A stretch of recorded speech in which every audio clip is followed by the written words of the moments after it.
What's up, my people? My name is Masin Zuki. Welcome to the Mind Pursuit podcast, where we talk about everything around the human mind. I am still with Cindy. If you're here to subscribe, pause and just subscribe. Click on the notification bell below to get notified once an episode goes up. I know you're enjoying Cindy's story. And more than just enjoying, we are all being challenged. So as you get challenged, please, action. Do something about being challenged. Let it not stop at you being challenged. Do something about it. Yes. So, you talk to us about law, but we are seeing you involved in so many other things that actually are helping you to be visible. Yes. And meet very important people. Yes. Yeah. So tell us, what is it that made it difficult for you to be heavily invested in just being in the law space? I think I had a very specific mental view about the quality of life I wanted for myself. Okay. And when you talk about quality of life, we are not just talking about the amount of money I want to make. Okay. Because I did not doubt that I could be a great lawyer. Do you get me? I'm excellent at research. Yeah. Very good at talking. All of that stuff. I could have grown into law and perhaps even become prolific if I wanted to. So it's not about the money. But I knew that if I was to get to the levels that would satisfy my ambition in whatever it is I do, if I was to do that in law, it would require me sacrificing parts of my life I did not want to. I knew it would require, big offices, dusty files, a lot of gray, blacks, and browns to wear to the office, a lot of late night work and all that. Don't get me wrong, I do a lot of late night work right now. Do you get me? But there was something about doing it in the legal complex that would make me feel like I'm just a tiny ant in a thing where it just wasn't giving. Long story short, I wasn't willing to do the work it would take for me to become the kind of lawyer that would make it worth it for me. Do you get me? If I'm becoming a lawyer, there's a standard of lawyer I want to be. And I know the work it takes to become that standard. And I wasn't willing to do it for law. I was willing to do it for other things, but not for law. Do you get me? So the moment I realized that, I decided I'm going to lean into the other possibilities that I knew I was willing to do the work for. My parents were paying my fees and they were giving me pocket money and they were taking care of me fully and completely. But I was getting help. And so I used that to finance the other things I wanted. There's a time I was hoping to get financing. I'll not forget, but it was, they were very polite. So it wasn't they were rude or anything. But I remember being told to go pick up a letter and they thought it was a letter of approval. They'd say they were gonna finance like a bus for the disability event that we had organized. And when we got there, we realized it's a rejection letter. They'd already agreed they're gonna give us, So like, oh, your letter is ready, come pick it up.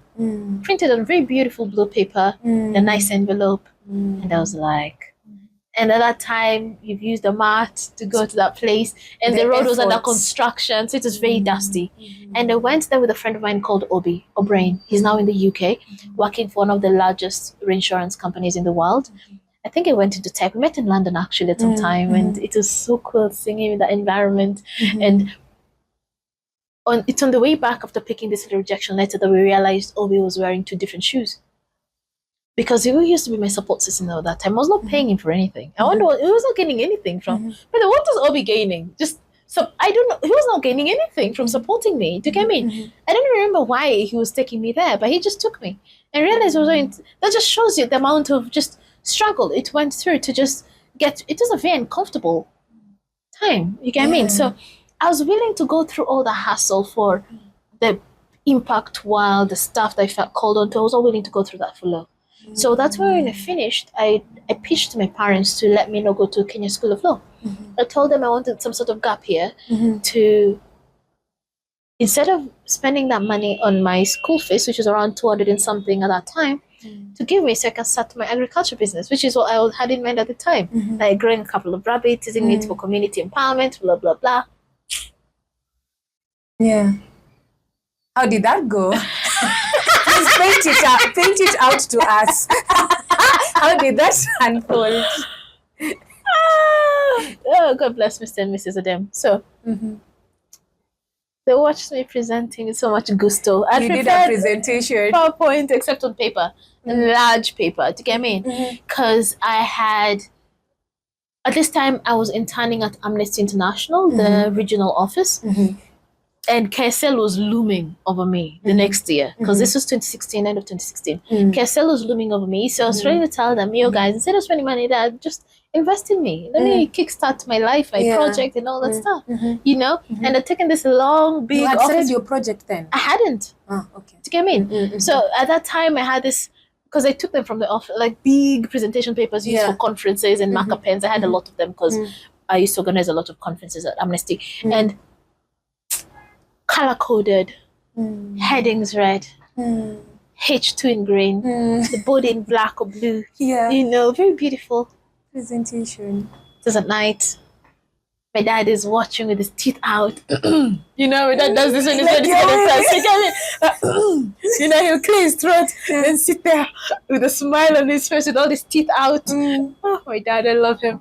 So I do think he's getting impressed. He is getting impressed by the presentation, not the content. They turned me down, and my mom paid fees the next day at Kenya School of Law. Whoa. So I had to go. I hadn't even gotten admission. What was the feedback that your dad gave you after you done with the She's like, Mama, you're a very good presenter. I'm so proud. You're very eloquent, you know? And I'm like, Dad, focus. I'm like, no, Mama. Okay, so you have to go. Like, we love your presentation skills. Top notch. Top notch. We give you flowers for that, but school, they've got to go. At this time, 2023, give or take, 23, 24. You go, because there's an underlying tone of an or else there that both of us did not want us to hear what that or else was. Do you get me? So I had to go. And I went. And it was a very hard year for me and our family at that time. A lot of things were happening. I skipped school the whole of third term until teachers who used to know me in first and second term, because for some reason they just knew me. The next time they saw me, because they're like, Cindy, I have not seen you in a while. I'm sorry, so I traveled. Where? I was nursing my depression in a friend's house somewhere there. I was doing it purely for my parents. And because I didn't want them to have to say they're going to kick me out. Because I could feel like it's something they did not want to do, but I could sense it was not something outside the realm of what they would threaten to do. So I went. And I had no hope of anything coming of that. But I passed all my exams on the first try. I cannot take credit for that because I did not study for that. That one, if there's one time I can say it's God stepped in, that time. There are people who studied a lot more than I did and did not get the results I did. Do you get me? That one, I know I'm usually smart, but that one I'm not taking credit for it. Yeah. Because even the day I went for my oral exams, the panel, I was going through, there was so much happening in our lives at that time as a family, and just me as well. It was just a horrible time. How are you coping with depressive episodes? Honestly, just sleeping, and at that time, maybe making cocktails at my friend's house, to be honest, and skipping school. I just did not care. Understand me? You get me? I just did not care. So at that time, even during that exam, they were asking me a question. I knew I should know the answer, but I did not know the answer.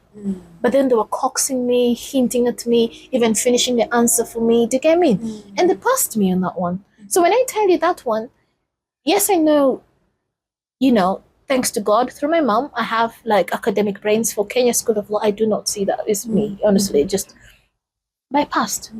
And I told my folks, I think we're done now. This is yours. My turn. So that's why it took like 3 years between the time I finished Kenya School of Law and I got admitted to the bar. Because I said, it's my turn now. I'll do whatever I want. And they let me. So that's when I started exploring tech. That's when I got to the Court of Appeal for my pupillage. That's when I solved some tech problems at the court system. That's when I realized I could get into tech, grow a career in tech. That's when I realized that if I wanted a career in tech, I needed to learn a lot of things. And that's when I started learning. And it was really hard. And that's when I started building my own tech product because I did not have the resources to pay people to build it. And that's when I created a startup, Village to Nation Academy, training people on digital skills. That was dope. I know, right? Yeah. First in the Dab refugee camp, then in Lamu Island, then online when COVID hit. Yeah. And we had like 17,000 users across a couple of different countries. Yeah. I had a fantastic team. I had a wonderful time doing that. That's when I learned to do everything that I know how to do now. None of it I was taught in school. Every single thing I do and I get paid to do and I get paid well to do, I had to teach myself. Tell us more about Village to Nation, because now we are seeing you as an entrepreneur. Village to Nation was created to help young Africans like myself at the time to learn digital skills that would help them be competitive in the unfolding world of work, right? So it wasn't just professional skills like skills to do with the workplace or how to write your CV. It is also life skills. Like if you live in Kenya, how would you invest in a way that would help you maximize your resources for highest return? For example, if you run an Instagram shop, how would you handle social media in Kenya, logistics, delivery, and all of that good stuff, so that it is customized to where you are? You're not reading classes and tutorials from the US where they have a working postal service, for example. It's different and context matters. So for me, Village to Nation Academy was meant to bring contextualized learning to young Africans. I had Africans from diaspora joining all the time, folks from Dubai and in the UK joining our classes, and they were live virtual classes, which means there's actual person training. You can ask questions, you can participate and all that good stuff. We also had classes on the Kenya Sign Language.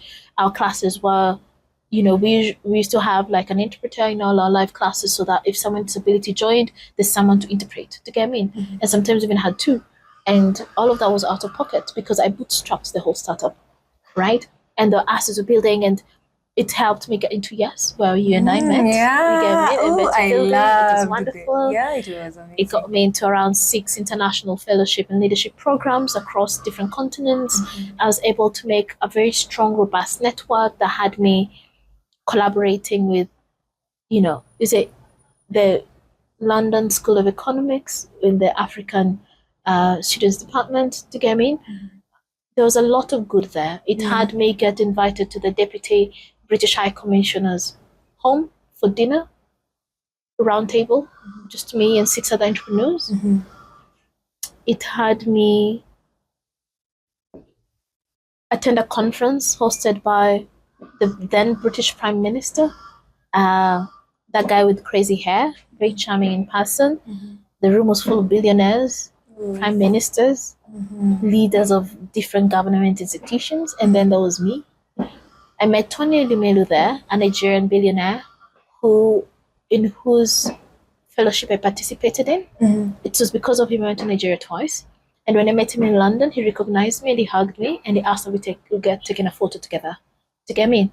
And even when he came to Nairobi also, he recognized me. I didn't think he would, but for some reason these people know. I'm not saying like I'm super special, oh my God, they recognize me, but there's just something. I don't know, right? And it's something special. You make yourself visible. You make yourself visible and you make yourself felt. And when you're in a room and you can see your president in the front of the room giving a speech, and next to him is British Prime Minister who's spoken very highly of your country, and you're like, where am I? And what is this? And is this my life? Do you get me? When you give a pitch in front of a room of investors and it's received very well, all your English corporates that day, your confidence shows up to work, your ancestors' favor is upon you, and you give it, and you can tell it's resonating with people. All of those to me are a reminder that in every stage of my life, God has carried me through.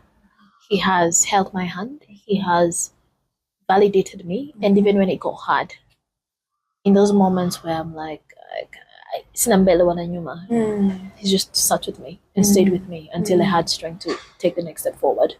And for me, it's not something you take for granted because, and I'm not attached to any of these things, right? I'm grateful for the life that all the risks I've taken and all the investments I've taken have brought me, right? And everything I always pray to God to do is that, God, if I make effort, please multiply my effort, multiply my results. Just give me favor because You can put in a lot of work in something. Yeah. But if you do not have that favor, you'll be sweating for no reason, sweating in place. But also, I'm not attached to any of the gains that I've had. I'm thankful that, I've been able to have like a nice apartment, a decent car, and all of that stuff. But even if all of that was taken away, if God just left me with my brain, my heart, and people who loved me, I could build everything from scratch again. You're not afraid of building everything. I'm not attached to any. How did you reach there? How did you reach? Because people are normally attached to their titles and all that. And there's something I read recently, and of course started something afraid again recently. Yeah. Uh-huh. And I was telling leaders, because it's a group of leaders. I was telling them, in this space, we are not about chasing titles. It's about titles. It's about impact. It's about impact. Yeah. And to be honest, let's say the title or even the apartment or even the car goes. The reason why I say it with so much confidence that I can build from scratch is because I was there when I laid the first brick. I know where the bricks go. And I know the muscles. I know the muscles I gained along the way. It will never be starting from scratch because I have the benefit of knowledge and experience and the gift of God's favor and the faith that I have. It's never be from scratch. But if all of it goes, if I'm left with a sound mind, a healthy body, and the people who love me, I'll still be okay. I'll still be recognizing the goodness of God and just the blessing of life because things come and go. None of it defines me. None of it. That's really deep. That's what I mean. And let me tell you, that is really deep, like what you've been able to actually unfold, because it's about the priceless things. It's just the priceless things, to be honest. That matters. Yeah. In my life, the things that have always mattered has been those. Just a sound mind, just a healthy body, people who love me around me. That's it. That's all I need. If I have that, I can rebuild anything from scratch. Yeah. That and my God, honestly, I can rebuild anything from scratch. Anything from scratch. Wow. So this is nice. I'm thankful for the journey, and the journey has been wonderful. So where were we?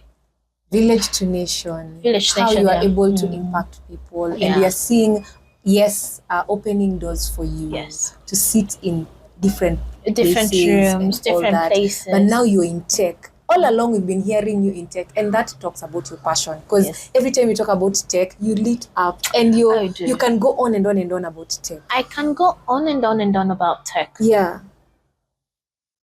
Because tech is the one place, it doesn't matter how much money you have to earn your stripes, you have to be good at it. Do you get what I mean? If you want to learn how to do ABCD, you can pay someone to do it for you. But if you want to know how to do it for yourself, you've got to put in the work.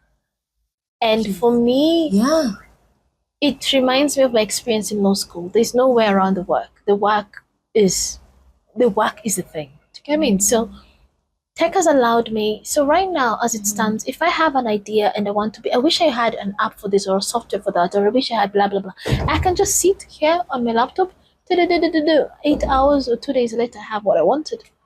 I can build it myself. I don't know how to code, but I learned how to use tools that can code for me.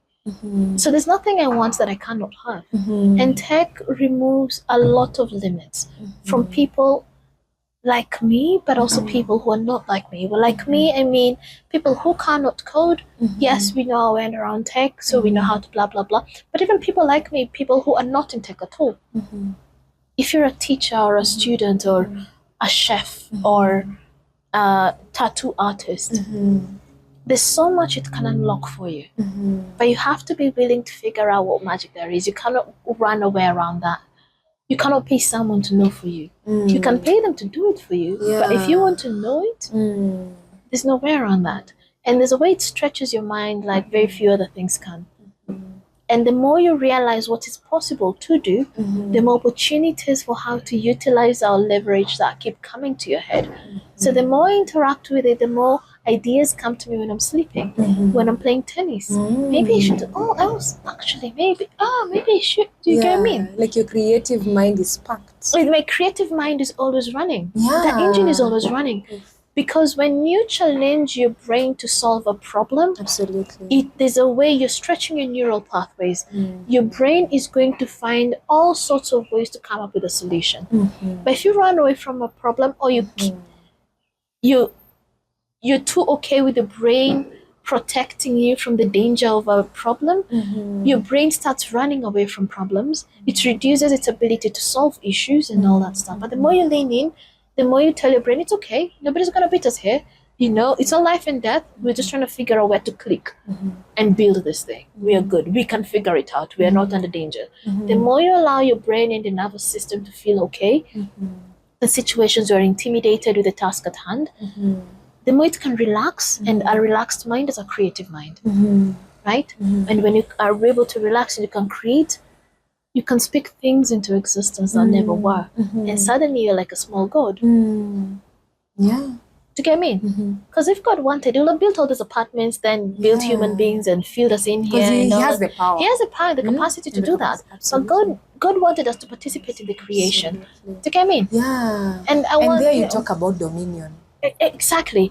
Dominion over everything. Absolutely. Do you get me? And even with God as a good parent, if you're a good parent, it doesn't matter how rich you are, you're not going to give your kid $10 million inheritance just like that without taking them through this, because that will destroy them. So sometimes I keep wondering, what phase am I supposed to learn in this stage that will usher me or prepare me for the next stage? Because I know what I asked for. It's big. And it does not intimidate God, but from time to time it scares me.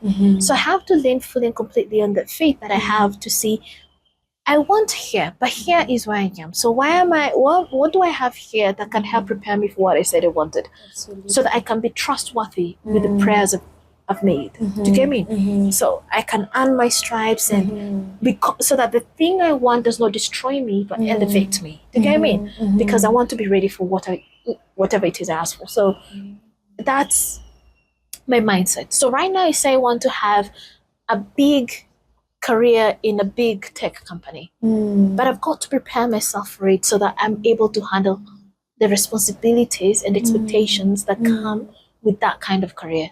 So when I sleep at 2 a.m., 4 a.m., even my partner will tell you, like sometimes I'm not there. I'm going to bed when he's waking up, because if I have a problem at hand to solve and the juices are flowing, I'm not going to interrupt that. I can start working when I'm so sleepy, but I just need to figure it out. But the moment the problem solving juices start, sleep goes. Before you know it, it's 5 a.m. You're crawling into bed, and suddenly you don't even feel that tired in the morning. At 8 a.m., your body naturally wakes up because what you did last night was energizing. I couldn't do that for low. In no way in the world would I do that for a legal career. No. Do you get me? Yeah. But for what I do now, I chose the sacrifice. I chose the hard that I wanted. Right? I want that. Right? I can choose this hard of leaning into that, or I can choose the hard of ignoring that I need to blah, blah, blah, and keep trying to manifest the whole blah, blah, which is fine. I believe in manifestation, by the way, but part of me manifesting what I want is being ready and preparing myself for that opportunity when it arrives. Do you get me? Readiness. Yes. And it comes with self-preparation. Self-preparation. That's deep. Yeah. So how that translates to someone's life, or even, let's say you even want to get married, right? If you're a guy, maybe you say you want a wife or kids. This responsibility that comes the blessing that you're asking for. Do you get me? Do you know how to build a portfolio? How are you going to feed the kids? Have you checked what different investment opportunities our parents can have for kids so that you can start preparing a child fund for your firstborn? They may die in a year or 5 years, but it's intentionality. Do you get me? If you want a wife, and if you want an African wife, there's going to be dowry to be paid. You may not have the wife now, but you can have a dowry fund so that when the blessing comes, it doesn't come with the stresses of maintaining the blessing. Do you get me? Right? If you say you want a career in tennis, right? Like be a professional tennis player, which is right at this point, I'm delusional about it, but who knows, right? Go for it. Go for it. Right? Go for it. If that's something you want, you get to choose your hard, right? For me, the moment I bought my first tennis racket, it was a year after I started practicing, because I wanted to figure out, is this something I can love? And the moment it said I could lock in, I have a very, very beautiful tennis racket. And when I go in there, even my coach notices. He's like, Cindy. I'm like, yes, sir. You show up 100%. I'm in it. I'm in it. I'm in it. Do you get me? I'm in it. So when you pray for a blessing, got to prepare yourself for a while where the blessing exists and requires nurturing. Because you can lose a blessing you prayed for if you're not ready for it or if you mishandle it. Because you can have something special. If you don't know it's special, you're going to treat it anyhow. And then when you lose it, you realize, oh my God, wait, what? It's gone? Yeah. Then you have to keep begging for it again. Yeah. Do you get me? And it's unbecoming, but something human beings do a lot. Ooh. I know we've learned a lot. Oh my God. And I know we can go on and on. And I loved what you've talked about, even being in the tech space and being intentional. The things I'm picking, intentionality. Be prepared. Don't tap into something unprepared. Yeah. Because it's going to flop. To be honest though, just show up anyway.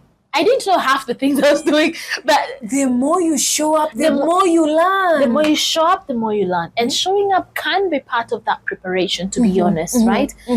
But a lot of times figure out, are you putting in the work that is worthy of the blessing you're asking for? Do you get me?